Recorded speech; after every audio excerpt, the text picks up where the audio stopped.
बिहार की राजनीति में बड़ा धमाका, बाहुबली विधायक आनंद सिंह का ऐलान, नीतीश नहीं तो हम भी नहीं। राज्यसभा चुनाव के बीच मोकामा के बाहुबली का बड़ा बयान, क्या सच में खत्म होने जा रहा है आनंद सिंह का राजनीतिक सफर? जेल में रहते हुए चुनाव जीतने वाले नेता ने कहा, यह मेरी आखिरी चुनाव है, अब बेटा संभालेगा सियासत। नीतीश कुमार, निशांत कुमार और बिहार की सियासत, आनंद सिंह के बयान ने क्यों बढ़ा दी है सियासी हलचल? बिहार के बाहुबली नेता ने एक ऐसा बयान दे दिया है जिससे सियासी गलियारों में हलचल तेज हो गई है। जी हां, बिहार की राजनीति से इस वक्त की एक बड़ी खबर सामने आ रही है। राज्यसभा चुनाव के बीच मुकाम से विधायक और बाहुबली नेता कहे जाने वाले यानी कि आनंद सिंह ने ऐसा बयान दिया है जिससे सियासी गलियारों में हलचल बढ़ गई है। वोट डालने के बाद आनंद सिंह ने साफ शब्दों में कहा कि अगर नीतीश कुमार राजनीतिक में नहीं रहेंगे तो मैं भी चुनाव नहीं लड़ूंगा, यह मेरी आखिरी कार्यकाल होगी। यानी कि एक तरफ से उन्होंने संकेत दे दिया है कि अगर नीतीश कुमार सक्रिय राजनीतिक से हटते हैं तो आनंद सिंह भी चुनावी राजनीति को अलविदा कह सकते हैं। इतना ही नहीं, उन्होंने ये भी कहा कि नीतीश कुमार जो फैसला लेंगे वो हमें मंजूर होगा। अगर बीजेपी का मुख्यमंत्री बनेंगे तो भी एक्सेप्ट करेंगे और अगर निशांत कुमार मुख्यमंत्री बनते हैं तो उन्हें भी स्वीकार करेंगे। अब सवाल कई हैं, क्या आनंद सिंह सच में राजनीति छोड़ने वाले हैं? क्या बिहार की राजनीति में एक और बड़ा बदलाव आने वाला है? और आखिर कौन है आनंद सिंह जिनका नाम बिहार की राजनीति में बाहुबली नेता के तौर पर लिखी जाती है? और कहा जाता है कि बाहुबली नेताओं में नाम अगर किसी का आता है तो वो नाम होता है आनंद सिंह। आज कि इस खास रिपोर्ट में हम आपको बताएंगे कि आनंद सिंह का पूरा राजनीतिक सफर, उनका आपराधिक रिकॉर्ड और राज्यसभा चुनाव के बीच आया ये बड़ा बयान आखिर इतना मायने क्यों रखता है। सबसे पहले आपको बता दें कि बिहार में चल रहे राज्यसभा चुनाव में उसके बारे में जानिए कि बिहार में इस बार राज्यसभा की 5 सीटों के लिए चुनाव हो रहे हैं और सोमवार को इसके लिए वोटों जारी की गई थी, यानी वोटिंग लिस्ट की गई थी। इस चुनाव में मुख्यालय है उसका मुकाबला सत्ताधारी एनडीए और विपक्षी महागठबंधन के बीच और एनडीए की तरफ से 5 उम्मीदवार मैदान में हैं, जिसमें से जेडीयू है और उसके मुखिया और बिहार के मुख्यमंत्री नीतीश कुमार, बीजेपी के राष्ट्रीय अध्यक्ष नितिन नवीन, केंद्रीय मंत्री रामनाथ ठाकुर और राष्ट्रीय लोक मोर्चा के प्रमुख उपेंद्र कुशवाहा और बीजेपी के उम्मीदवार शिवेश कुमार शामिल हैं। इसमें रामनाथ ठाकुर और उपेंद्र कुशवाहा पहले ही राज्यसभा सदस्य हैं, जबकि शिवेश कुमार पहली बार ये चुनाव लड़ रहे हैं। ये वही विपक्षी है की तरफ से राष्ट्रीय जनता दल यानी कि आरजेडी ने अमरेंद्र धारी सिंह को मैदान में उतारा है और राजनीतिक गणित के हिसाब से 4 सीटों पर एनडीए की जीत लगभग तय मानी जा रही है, लेकिन 5वीं सीट पर मुकाबला दिलचस्प हो रहा है। ये वही सीट है, यही वजह है कि राज्यसभा चुनाव इस बार महज औपचारिकता नहीं बल्कि एक राजनीतिक परीक्षा बन गई है। इसी बीच मोकामा से विधायक और चर्चित नेता आनंद सिंह ने वोट डालने के बाद मीडिया से बात की और उन्होंने कहा कि ये मेरी आखिरी कार्यकाल है, इसके बाद मैं चुनाव नहीं लड़ूंगा। अगर नीतीश कुमार राजनीति में नहीं रहे तो हम भी चुनाव नहीं लड़ेंगे। उन्होंने आगे कहा कि नीतीश कुमार जो फैसला लेंगे वो हमें मंजूर होगा, अगर बीजेपी का मुख्यमंत्री बनेंगे तो भी स्वीकार करेंगे और अगर निशांत यानी कि नीतीश के बेटे निशांत कुमार भी अगर मुख्यमंत्री बनते हैं तो उन्हें भी स्वीकार करा जाएगा। इतना ही नहीं, उन्होंने ये भी कहा कि आगे की राजनीति में उनका बेटा चुनाव लड़ सकता है। यानी कि साफ है कि आनंद सिंह ने एक तरफ से राजनीतिक विरासत अपने परिवार को सौंप दी है और इसका संकेत उन्होंने मीडिया से बातचीत में दी है। अब आपको बताते हैं कि आखिर कौन है आनंद सिंह जिनका नाम बिहार की राजनीति में अक्सर सुर्खियों में रहता है। आनंद सिंह को बिहार की राजनीति में मोकामा का बाहुबली कहा जाता है। उनका जन्म बिहार के मोकामा इलाके में हुआ और लंबे समय तक इस क्षेत्र की राजनीति में उनका दबदबा रहा है।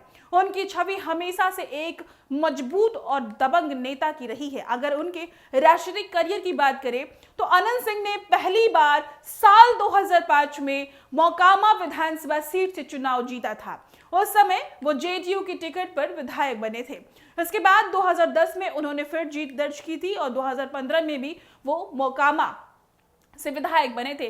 साल 2020 में विधानसभा चुनाव में भी उन्होंने जीत हासिल की, यानी लगातार कई चुनाव जीत करके उन्होंने मोकामा में अपनी मजबूत पकड़ साबित की थी। हालांकि बीच में जेडीयू से उनका रिश्ता बिगड़ गया था और उन्होंने पार्टी छोड़ दी थी, लेकिन इसके बावजूद उन्होंने निर्दलीय उम्मीदवार के तौर पर भी चुनाव जीता।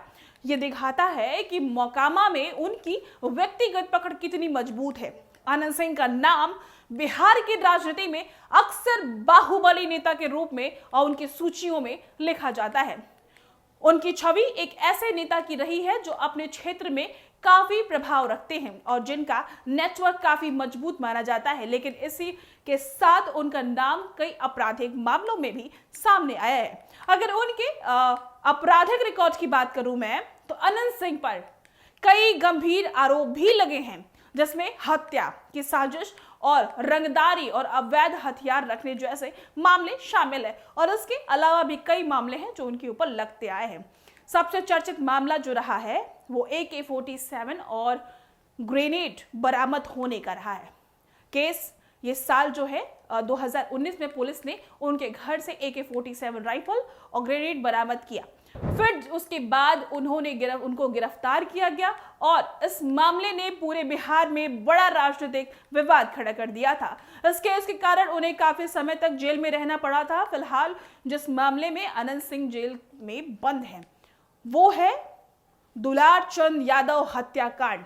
आपको याद होगा, आरोप है कि बिहार के विधानसभा चुनाव प्रचार के दौरान उनके समर्थकों ने उनकी मौजूदगी में दुलार चंद यादव की हत्या कर दी थी।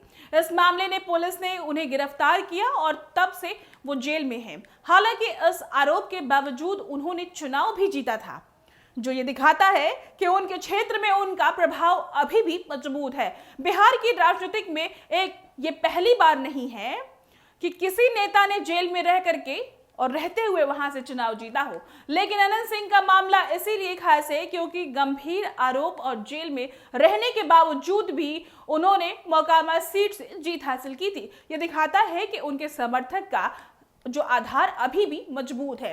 आनंद सिंह और नीतीश कुमार के रिश्ते भी हमेशा से चर्चा में रहे हैं।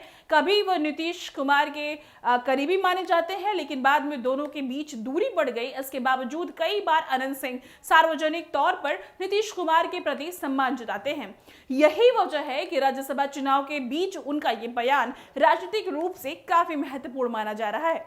अपने बयान में आनंद सिंह ने नीतीश कुमार के बेटे निशांत कुमार का भी जिक्र किया है।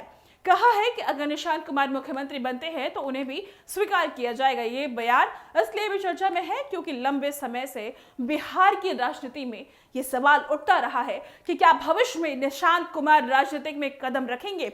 हालांकि अभी तक निशांत कुमार सक्रिय राजनीति से दूर रहे हैं, लेकिन इस बयान के बाद ये चर्चा फिर से तेज हो गई है। अब बड़ा सवाल कि क्या आनंद सिंह सच में राजनीतिक छोड़ देंगे?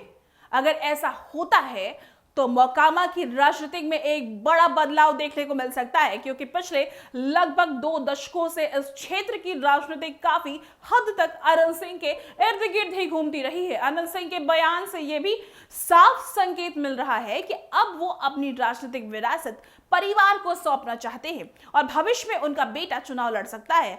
भारत की राजनीति में ये कोई नई बात नहीं है, क्योंकि कई नेता अपनी सीट और अपनी जानधार अपने परिवार के सदस्यों को सौंप देते हैं। वहीं अगर राज्यसभा चुनाव की बात करें तो ये चुनाव इसलिए भी अहम है क्योंकि 2027 के विधानसभा चुनाव से पहले यह बिहार की राजनीति का दिशा तय कर सकता है। अगर जेडीयू सभी सीट पर जीत हासिल करती है, इसमें सफल हो पाती है, तो यह उसके लिए एक बड़ा राजनीतिक संदेश होगा। लेकिन अगर विपक्ष 5वीं सीट जीतने में कायम होती है तो यह सत्ता पक्ष के लिए एक झटका माना जाता है।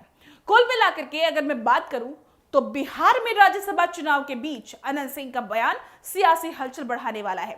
उन्होंने साफ संदेश दिया है कि ये उनका आखिरी कार्यकाल हो सकता है। नीतीश कुमार जो फैसला लेंगे वो उन्हें मंजूर होगा।